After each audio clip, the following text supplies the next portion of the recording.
Good evening, Miss. Good evening, Miss. I am Ralph Vincent Pakibulan together with my group mates. I am Ahapov Janli. And I am Darin Didilmoro. And I am Hamilton Maligang. And I am Bahal Acero. And I am Marcos Rompad. And I am Royal Kevin Lozano. We are from Group 6 and we will discuss about architecture. Architecture is the art of science of designing and constructing buildings and other physical structures.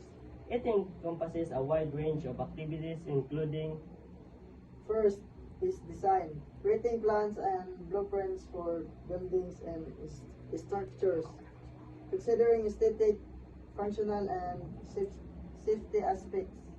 Second, engineering, ensuring structures are stable, durable, and capable of withstanding environmental conditions.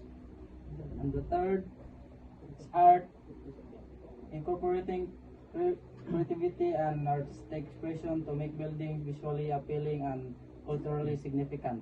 Fourth, functionality, ensuring building meeting the needs of people who use them, provide appreciate spaces for living, working, and leisure. Fifth, urban planning, considering how buildings fit into and affect their surrounding environment and community. 6. Sustainability, integrating eco-friendly practices and materials to minimize environmental impact. So the artwork that we build is bulk carrier, and the materials that we use is popsicle sticks, illustration boards, glue sticks, and glue gun. And that's all. Thank you.